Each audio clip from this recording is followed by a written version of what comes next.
Hello everyone and welcome back to my channel. I want to start off by saying this video won't be my best. I am still really sick and having a hard time and struggling through pain. But, I felt like doing this today. So some things may be a little choppy. Just bear with me. Let's start off with my fair use warning. You will see that above. And also our trigger warning. This content may be triggering for some. If you are easily triggered, please click off now. This is the story of Asia McGowan and when YouTube beef goes horribly wrong. Monsters are no longer hiding in the dark these days. With any online community, you have your fair share of predators lurking in the shadows, as Asia McGowan tragically found out when she was murdered by Anthony Powell on April 10, 2009, after a long-standing YouTube feud. So with this story, we're going to go back. There was a time on YouTube where there was a feature that actually enabled the content creators to upload videos in direct response to the content other creators posted. Having and utilizing this feature caused a lot of unnecessary confusion in these YouTube communities. Back in 2009, there was a really popular Christian YouTuber that went by the name Venomfangx. Venomfangx used his channel to target and launch attacks on the atheist community. He actually attended seminary school. He believed his formal education gave him the right to disprove opinions given by scientists about creation and evolution. He also had a great disdain for atheists. Venomfangx was a huge influence for the 28-year-old Anthony Powell, who also went by Tony8129. Tony was also an avid follower of Mushmouth Tommy Sotomayor, often repeating the same disdain for black women.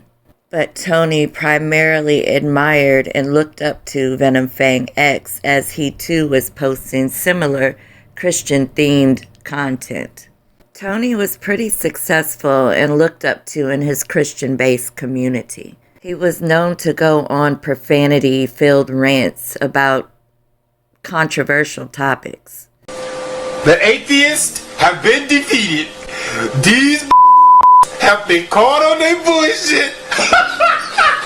If Venomfangx is the truth, Venomfangx shut them down. He would also command his subscribers and followers to attack and troll other content creators that had different beliefs, such as creators whose content primarily consisted of atheist beliefs, science, or other religions.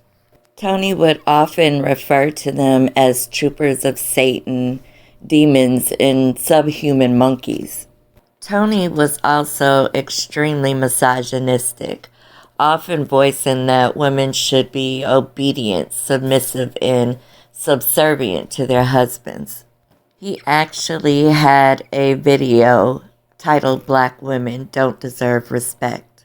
In the video, he accuses black women of sexual promiscuity and claimed that they were killing thousands of black babies by having abortions. In addition to making YouTube videos, Tony was very active on forums in the comment section of other YouTubers he considered rivals. One of the content creators he primarily targeted was 20-year-old Asia McGowan. Asia was a student at Henry Ford Community College in Dearborn, Michigan. She wanted to one day become a professional dancer or actress. She would often post videos of her dancing, singing, and just having fun with her friends. Asia was also taking theater classes and was a part of her local dance company. She was a very vocal advocate for women's rights, and at times she posted comments about her non-religious or atheist beliefs. Because of this, Tony began harassing her with disgusting and inflammatory comments on all of her uploads, including the ones that had nothing to do with religion. This lunatic made several troll accounts just to specifically target her. Because of the relentless attacks and harassment from this deranged man, Asia decided to upload a video in response. Hey, what's up, YouTube? Okay, this don't go out to all the YouTube people. It goes out to just my YouTube haters. When you hate, you feel as if you're here and the other person is down here. And when you hate, this is what you do. Bringing the other person up, and you bring yourself down because you hate, and then you making that person look famous, and you just bringing a lot of spark to them. Haters, find some constructive time and critique something that needs to be critiqued, not me, okay? And then I have this video, so I had to give a shout out to the haters. Now the haters, this is what you can do. The haters, this you on my screen. So yeah, people, find something better to do and stop going on my page and write stupid messages, okay? It's ghetto, it's tacky, and you need to find some better time. So yes, have a lovely day, and for all the people that like my videos, I love you, and I'm going to keep you guys posted. The video was titled Addressing the Haters and uploaded on April 6, 2009, 4 days before Asia's death. That video infuriated Tony, and unfortunately for Asia, she didn't realize that her online harasser also attended Henry Ford Community College. She had no idea she was being watched and stalked the whole time. The theater department she took classes in on the day of the murder, he too was a student in that class. In the days right before the attack, he posted a video on his channel. I only have the audio, so let's take a listen. There's absolutely nothing for me to do in this life. I don't have no purpose. There's no point. There's no point to me living anymore. I really am thinking about killing myself. And I'm pretty much going to do it. And I'm so scared. I don't have my 9mm anymore. The only thing that I have are my shotgun, and that's not going to be pretty, man. I just wanted you guys to hear where this madman was mentally. He also made some cryptic messages about Asia on a post. On his post, he says, the story with the sexy girl continues, but the story with the short girl is over with. On that Good Friday, April the 10th, 2009, a 12-year-old boy named Christian Plonka happened to be at the Grant McKenzie Fine Arts Center for an interview with the college radio station.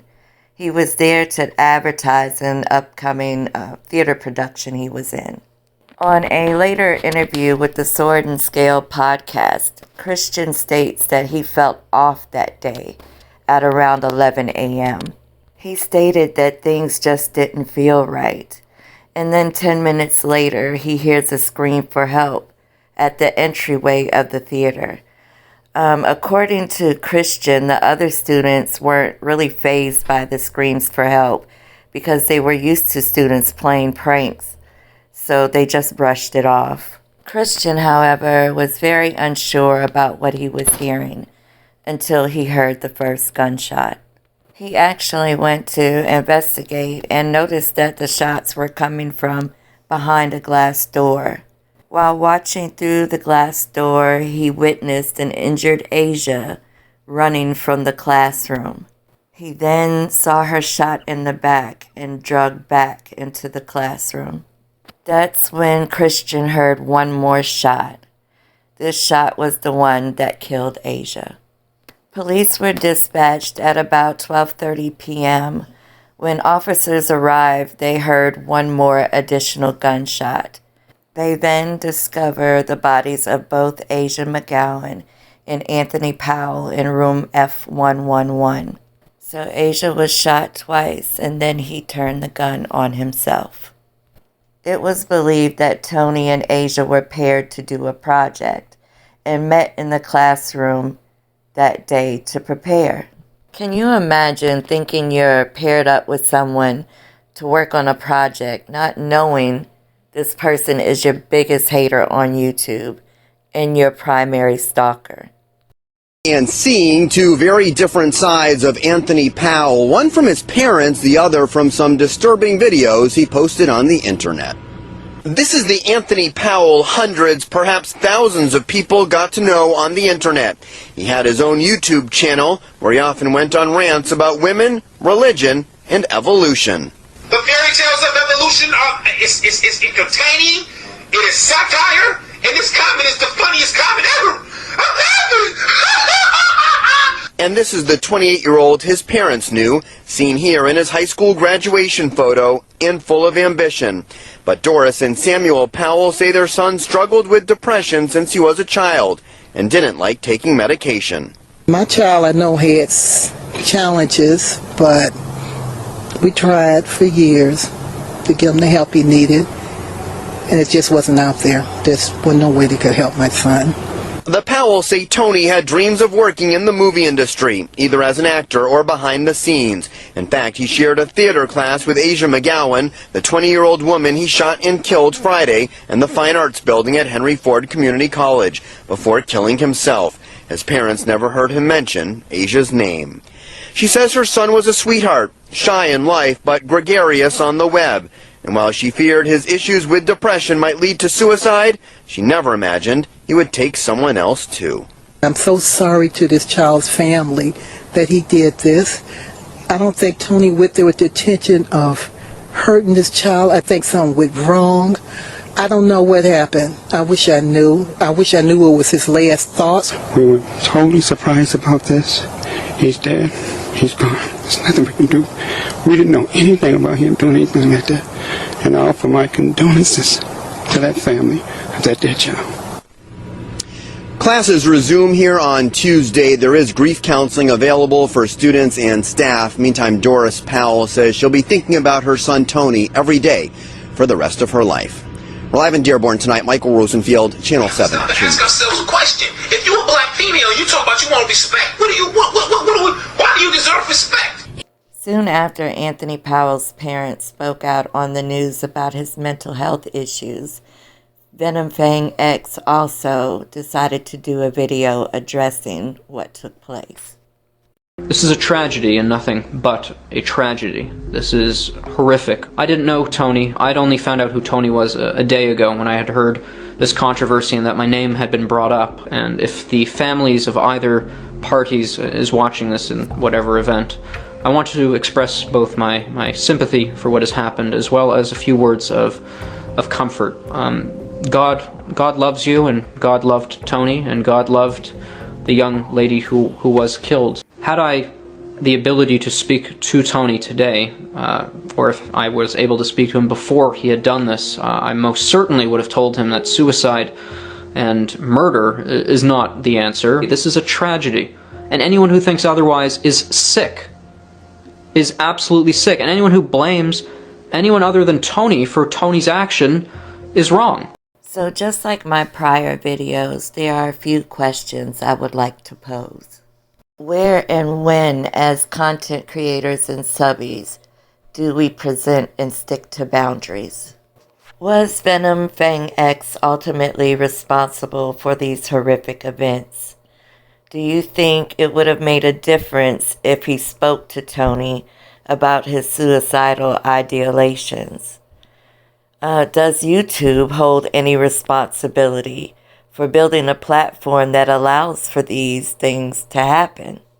Should YouTube be responsible for not taking these dangerous channels down?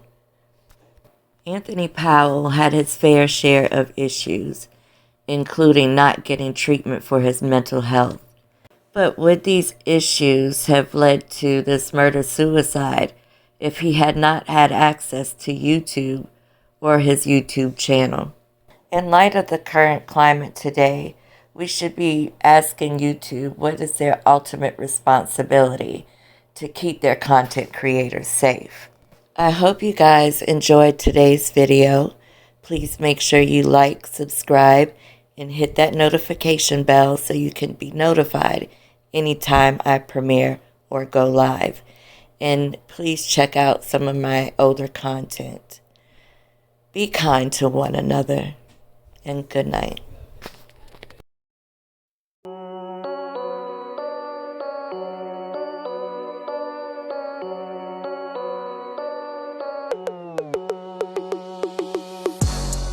Hey, it's me, unapologetically Nika, Venomfangx and enjoy true crime stories on real life issues and more. Don't forget to hit that like and subscribe and subscribe and subscribe and subscribe and subscribe. Hey, it's me, unapologetically Nika, and enjoy true crime stories on real life issues and more. Don't forget to hit that like and subscribe and subscribe and subscribe and subscribe and subscribe. It's me, unapologetically Nika, Hey, it's me, unapologetically Nika, Hey, it's me, unapologetically Nika, and enjoy true crime stories on real life issues and more. Don't forget to hit that like and subscribe and subscribe and subscribe and subscribe and subscribe. Hey, it's me, unapologetically Nika, and enjoy true crime stories on real life issues and more. Don't forget to hit that like and subscribe and subscribe and subscribe and subscribe.